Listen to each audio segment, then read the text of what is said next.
टुनटुनी और उसकी 7 साल की बेटी पिंकी बहुत ही गरीब थे। टुनटुनी के पति की मौत के बाद से ही टुनटुनी और पिंकी बड़ी मुश्किलों में जी रहे थे। टुनटुनी अपने घोंसले का किराया भी नहीं दे पा रही थी। ऐसा जुल्म मत करिए सेठ जी, मेरे पति ने कितने सालों तक आपके यहाँ काम किया है। आज वो नहीं रही तो आप हमें घर से बाहर मत निकालो। इतनी ठंड में हम कहाँ जाएंगे। तेरा पति मेरे यहाँ काम करता था तो क्या उसके पूरे खानदान का ठेका ले लिया मैंने? मैंने घोंसले किराए पर चढ़ाने के लिए बनाए, कोई धर्मशाला खोलकर नहीं रखी है। टुनटुनी गिड़गिड़ाने लगती है, लेकिन सेठ पर इसका कोई असर नहीं होता। वो अपने गुंडों से कहकर टुनटुनी के घर का सारा सामान घर से बाहर फिकवा देता है। टुनटुनी और पिंकी कड़कड़ाती ठंड में बेघर हो गए थे। दूसरी तरफ सेठ जैसे ही घर पहुंचता है, उसकी बीवी उस पर गुस्सा करने लगती है। फिर अकेले आ गए, मैंने कहा था ना आज घर में नहीं घुसने दूंगी अगर कोई नौकरानी नहीं लाए तो। पुरानी नौकरानी को काम छोड़े 2 दिन हो गए, तब से सारे काम मुझे ही करने पड़ रहे हैं। अरे भाग्यवान, बस आज के लिए माफ कर दो, कल पक्का मैं किसी को ले आऊंगा। हाँ रहने दो, अब मैं तुम्हारी बातों में नहीं आने वाली। इतने मजदूर काम करते हैं तुम्हारे यहाँ, किसी को भी कह दो पैसों के लालच में दौड़कर आ जाते हैं। लेकिन नहीं, मैं सब समझती हूँ तुम्हारी चालाकी। इतनी ठंड में मुझसे घर के काम करवा कर अपने पैसे बचाने की सोच रहे हो ना, लेकिन ऐसा होगा नहीं। साफ साफ कह देती हूँ, मैं कोई काम नहीं करने वाली। सेठ कौवी को टुनटुनी का ख्याल आता है। ऐसा नहीं था कि उसे टुनटुनी के लिए कोई हमदर्दी थी या फिर वो टुनटुनी की कोई मदद करना चाहता था, बल्कि वो तो टुनटुनी के रूप में एक सस्ती नौकरानी चाहता था। वो तुरंत अपनी लकड़ी गाड़ी लेकर टुनटुनी के पास गया। टुनटुनी पिंकी के साथ अभी भी सड़क किनारे बैठी हुई थी। दोनों ठंड से कांप रहे थे। सेठ को देखते ही टुनटुनी हाथ जोड़ते हुए बोली, सेठ जी रहम कीजिए, मैं वादा करती हूँ जल्द ही आपका किराया चुका दूंगी। आपने अगर मदद नहीं की तो इस ठंड में मैं और मेरी बेटी जिंदा नहीं रह पाएंगे। सेठ जी रहम कीजिए। रहम आ गया इसलिए आया हूँ वापस। तुम दोनों चलो मेरे साथ, आज से तुम्हें मेरे घर के सारे काम करने होंगे। बदले में रहने के लिए जगह मिल जाएगी तुम दोनों को और कुछ पैसे भी, ठीक है? लेकिन एक बात साफ साफ सुन लो, घर के सारे काम तुम दोनों को ही करने होंगे, बिना किसी नानुकुर के। अगर मंजूर है तो बोलो, वरना मैं किसी और को देखता हूँ। मैं करूँगी ना सेठ जी, मैं सारा काम करूँगी। आपका बहुत बहुत शुक्रिया। सेठ टुनटुनी और पिंकी को लेकर अपने घर पहुंचता है और सुंदरी कौवी को उनके बारे में बताता है, लेकिन सुंदरी खुश होने की बजाय और नाराज हो जाती है। हे भगवान, तुमसे नौकरानी लाने को कहा था, जिम्मेदारी नहीं, इसे रखोगे कहाँ? ऊपर से इसकी बेटी भी है। अरे तुम बिल्कुल भी चिंता मत करो, तुम तो जी भर के काम कराओ इन दोनों से। तुम्हें नहीं पता आजकल नौकरानियों के दिमाग कितने खराब हैं। और रही बात रहने की, तो वो अपने घोंसले के नीचे जो खोल है वहीं रह लेंगी दोनों। सुंदरी कौवी टुनटुनी को काम पर रखने के लिए मान जाती है और टुनटुनी को घर के नीचे पेड़ के खोल में रहने को कहती है। खोल को देखकर पिंकी टुनटुनी से कहती है, माँ यहाँ तो सिर्फ खोल है, दरवाजा तो है ही नहीं, हम यहाँ कैसे रहेंगे माँ? मैम साहब, हम दिन में तो यहाँ रह लेंगे, लेकिन रात को? एक तो मेरे पति ने तुम दोनों को यहाँ लाकर वैसे ही तुम पर एहसान किया है, अब और क्या चाहिए? अपना कमरा दे दूँ तुम्हें, रहना है तो यहीं पर रहो, वरना जा सकती हो दोनों। नहीं मैम साहब, हम रह लेंगे यहीं पर। बस अगर जमीन पर कुछ बिछाने के लिए और रात को ओढ़ने के लिए कुछ मिल जाता तो बड़ी मेहरबानी होगी। क्या मुसीबत है, रुको यहीं पर। सुंदरी कौवी कुछ ही देर में एक फटी पुरानी चादर लेकर वापस आ जाती है और उस चादर को वो टुनटुनी को देते हुए कहती है, ये लो, इसी से काम चलाओ, चाहो तो बिछाओ, चाहो तो ओढ़ लो। अब मुझे डिस्टर्ब मत करना, मैं सोने जा रही हूँ। सुबह मेरे उठने से पहले चाय और नाश्ता तैयार हो जाना चाहिए, समझी? सुंदरी अपने घोंसले में जाकर आराम से सो जाती है। टुनटुनी उस चादर से पिंकी को अच्छी तरह लपेट देती है और खुद ऐसे ही जमीन पर लेट जाती है। दिसंबर की उस ठंडी रात में टुनटुनी और पिंकी का बुरा हाल था।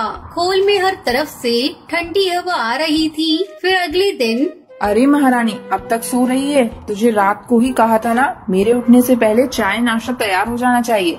वो माफ कर दीजिए मैम साहब, रात भर ठंड के मारे नींद नहीं आई, सुबह जैसे ही धूप आई तो आँख लग गई। मैं बस अभी करती हूँ सब कुछ। टुनटुनी उठकर तुरंत घर के कामों में लग जाती है। सुंदरी कौवी जितनी जुबान से कड़वी थी उतनी ही दिल से भी कठोर थी। वो अपनी बेटी को पिंकी से बात तक नहीं करने देती थी। साथ ही टुनटुनी और पिंकी को घर का बचा कुचा खाने को ही देती थी। उसे अपनी अमीरी पर बहुत घमंड था। टुनटुनी अभी तक ये बर्तन नहीं धोए, तू क्या कर रही है सुबह से? मैम साहब अभी झाड़ू पोछा करके निपटी हूँ। वैसे सुबह तो बर्तन धोए थे मैंने। तो तुझे क्या लगता है मुफ्त की रोटी तोड़ने लाए हैं तुझे यहाँ पर? ये तेरी पिंकी सारा दिन बैठी रहती है, इसे क्यों नहीं कहती काम करने को? मैम साहब पिंकी अभी बच्ची है, उसे रहने दीजिए, मैं करती हूँ ना। हाँ, और हम बैठे रहे तेरे इंतजार में कि कब बर्तन धुलेंगे और कब हम खाएंगे। साफ साफ सुन ले टुनटुनी, ये नवाबी मेरे सामने तो चलेगी नहीं। जब तू घर के दूसरे काम करती है तब तक इस पिंकी को बर्तन धोने में लगाया कर। ऐसे ही पूरा 1 महीना गुजर गया। टुनटुनी ने सेठ से जब अपने काम के पैसे मांगे तो सेठ गुस्से से बोला, तुझे रहने की जगह दी है, खाने को भी देते हैं, अब पैसे क्यों चाहिए तुझे? कैसी बात कर रहे हो सेठ जी? पूरा महीना मैंने और मेरी बेटी ने कैसे काटा है हम ही जानते हैं। पिंकी को ठंड की वजह से बुखार है, मुझे उसे डॉक्टर के पास लेकर जाना है और आपने मुझे पैसे देने की बात तो पहले ही कही थी ना, अब आप कैसे मुकर सकते हो? हाँ हाँ ठीक है। सेठ अपनी जेब से 200 रुपए निकाल कर टुनटुनी को देता है। टुनटुनी इन पैसों को देखकर कहती है, सेठ जी ये क्या, इसमें क्या होगा सेठ जी? वो मुझे नहीं पता, मैं बस इतना ही दे सकता हूँ। वैसे भी मैंने तुझ पर एहसान किया है। क्या एहसान किया है आपने मुझ पर? मैं और मेरी बेटी रात भर ठंड में ठिठुरते रहते हैं। आप और आपका परिवार क्या जाने ठंड क्या होती है। भगवान सब देख रहा है सेठ जी, इतने कठोर भी मत बनो। तेरी हिम्मत कैसे हुई मुझसे इस तरह बात करने की? निकल अभी मेरे घर से। हाँ हाँ जा रही हूँ, वैसे भी यहाँ रहना कौन चाहता है। पर सेठ जी फिर कभी किसी पर ऐसा एहसान मत करना जैसा मुझ पर किया आपने। टुनटुनी गुस्से में पिंकी को लेकर वहाँ से चली जाती है। कुछ दिन बाद सेठ अपने पूरे परिवार के साथ घूमने निकलता है। वापस आते आते अंधेरा होने लगता है। उनकी लकड़ी गाड़ी अचानक खराब हो जाती है। अरे क्या हो गया, गाड़ी क्यों रोक दी? रात होने वाली है और ये जगह भी कितनी सुनसान है। अरे भाग्यवान, रोकी नहीं, खराब हो गई है। सेठ गाड़ी से बाहर निकलकर गाड़ी ठीक करने लगता है, पर गाड़ी ठीक नहीं होती। सेठ का घर वहाँ से काफी दूर था। वो धीरे धीरे अपने घर की तरफ पैदल बढ़ने लगते हैं, लेकिन ठंडी हवा उन्हें आगे बढ़ने से रोक रही थी। कितनी ठंड है, मेरे तो पैर ही जम गए। सुनो जी कुछ तो करो, बेटी का ठंड से बुरा हाल हो रहा है। हाँ, इससे पहले कभी ठंड का पता ही नहीं चला। घर में हीटर था तो पता नहीं था कि ठंड क्या होती है, पर मैं करूँ भी तो क्या करूँ।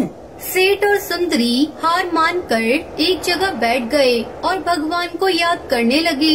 इतने में उन्हें कुछ दूर से एक रोशनी आती हुई दिखाई दी। वो टुनटुनी थी जो हाथ में लालटेन लिए उनकी तरफ बढ़ रही थी। टुनटुनी को देखते ही सुंदरी चौंकते हुए बोली, अरे टुनटुनी तुम यहाँ? मैं यही पास वाली फैक्ट्री में मजदूरी करती हूँ। यहाँ पास ही में मेरी झोपड़ी है, आप सब जल्दी मेरे साथ चलिए, यहाँ बहुत ठंड है। टुनटुनी उन सभी को अपनी झोपड़ी में लेकर जाती है और ओढ़ने के लिए एक मोटा कंबल देती है। सेठ और सुंदरी बहुत शर्मिंदा थे। सुंदरी कौवी हाथ जोड़कर टुनटुनी से कहती है, टुनटुनी मुझे माफ कर दो, मैंने तुम्हारे साथ गलत किया। ठंड की मार क्या होती है इसका आज मुझे पता चला। टुनटुनी उन दोनों को माफ कर देती है।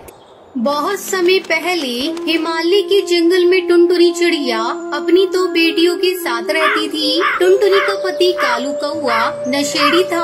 वो दिन रात टुनटुनी से झगड़ा किया करता था। घर चलाने के लिए टुनटुनी चिड़िया अपने आस पड़ोस के पक्षियों के घर काम करती थी। एक दिन टुनटुनी चिड़िया जब शाम को काम करके घर वापस लौटती है तो देखती है कालू कौआ घर के दरवाजे के बाहर बैठा हुआ है। टुनटुनी मुझे कुछ पैसे दे दे। तुम कैसे पति हो? तुम्हें कमाकर मुझे देना चाहिए, उल्टा मुझसे पैसे मांग रही हो। मेरे पास तुम्हें देने के लिए एक भी पैसा नहीं है। कम बखत, तू मुझसे जबान लड़ाती है। चल जल्दी से मुझे पैसे दे दे, नहीं तो मैं तेरा वो हाल करूँगा कि तू जिंदगी भर नहीं भूलेगी। कालू कौआ टुनटुनी को पीटने लगता है और उससे पैसे छीनकर चला जाता है। ये सब देखकर उसकी दोनों बेटियां जोर जोर से रोने लगती हैं। हे भगवान, तूने ये मेरी कैसी किस्मत दी है। मुझे ऐसा पति क्यों दिया। इसे अपने घर परिवार की जरा भी चिंता नहीं। आज मैं मालकिन से पैसे मांग कर लाई थी कि घर का राशन लेकर आऊंगी, लेकिन इस कमबख्त ने सारे पैसे छीन लिए। अब मैं अपनी बेटियों को क्या खिलाऊंगी। तभी टुनटुनी की बेटी टूनी चिड़िया उससे खाना मांगने लगती है। माँ, मुझे भूख लगी है, मुझे कुछ भी खाने को दो। चुप हो जा मेरी बच्ची, मैं कहाँ से तुझे खाना दूँ। तेरे पापा ने सारे पैसे मुझसे छीन लिए, अब तो मैं राशन भी नहीं ला सकती। तभी टुनटुनी की छोटी बेटी पिंकी ग्लास में पानी लेकर आती है। दीदी, ये लो पानी पी लो। मैंने भी पानी पी लिया। नहीं, तू ले जा यहाँ से, मुझे पानी नहीं पीना, मुझे तो खाना ही खाना है। बेटा, मैं अभी हरी काकी के यहाँ जाकर तुम दोनों के लिए भोजन लेकर आती हूँ। टुनटुनी चिड़िया हरी काकी के घर भोजन लाने के लिए जाती है। हरी काकी, मेरी दोनों बेटियाँ भूखी हैं और भूख से रो रही हैं। अगर तुम्हारे पास थोड़ा भोजन बचा है तो मुझे दे दो, मैं अपनी बेटियों को खिला दूंगी। टुनटुनी बहन, तुम अपने पति से क्यों नहीं काम करने को कहती? दिन भर तुम्हारा पति शराब के ठेके पर बैठा रहता है। मैं उससे कहकर थक गई, लेकिन वो मेरी बात सुनता ही नहीं। आज जब मैं अपनी मालकिन से पैसे मांग कर लाई तो सारे पैसे छीनकर शराब पीने चला गया। उसने आज मुझे बहुत मारा भी। ऐसा कब तक चलेगा टुनटुनी बहन? मैं तो कहती हूँ ऐसे पति को तुम छोड़ क्यों नहीं देती? भगवान ने तुम्हें 2 हाथ दिए हैं, तुम अपना काम करती हो और तुम्हारा पति तुम पर अत्याचार करता है। तुम अपनी बेटियों को क्या भविष्य दे पाओगी? मेरी तुमको एक सलाह है, अगर तुम अपना एक अलग घर बनाकर अपनी बेटियों के साथ खुशी खुशी अपनी जिंदगी बिताओ और उन्हें भी अच्छा भविष्य दो। हरी काकी टुनटुनी चिड़िया को भोजन देती है। अच्छा काकी, अब मैं चलती हूँ। मेरी बेटियाँ मेरे इंतजार कर रही होंगी। टुनटुनी चिड़िया भोजन लेकर घर आती है। आओ बच्चों, आकर भोजन कर लो। मैं हरी काकी से भोजन मांग कर ले आई। कमबख्त, तुम मोहल्ले में जाकर मेरी शिकायत करती है और जाकर पड़ोसियों से खाना मांग कर खाती है। अपनी इन बेटियों को अभी और इसी वक्त लेकर मेरे घर से निकल जाओ। मेरे घर में तुम जैसी भिखारियों के लिए कोई जगह नहीं है। कालू कौआ टुनटुनी चिड़िया और उसकी बेटियों को घर से बाहर निकाल देता है। बच्चों चलो, हम लोग अपना एक अलग घर बनाकर उसमें आराम से रहेंगे। फिर टुनटुनी चिड़िया नदी किनारे पहुंचती है, जहां पर बहुत सारी मिट्टी थी। टुनटुनी चिड़िया अपनी बेटियों के साथ मिलकर मिट्टी को इकट्ठा करती है और उससे एक प्यारा सा घर बनाने लगती है और उस घर के ऊपर लकड़ी की चादर लगा देती है, जिससे बारिश से भी उसका घर बना रहे। तभी थोड़ी देर बाद जोरों से बारिश शुरू हो जाती है। आओ बच्चों, मिट्टी का घर तैयार है। अब से इसी मिट्टी के घर में रहकर हम लोग खुशी खुशी अपनी जिंदगी बिताएंगे और ये घर हमें बारिश से भी बचा लेगा। फिर टुनटुनी चिड़िया अपनी बेटियों के साथ मिट्टी के घर में खुशी खुशी रहने लगती है।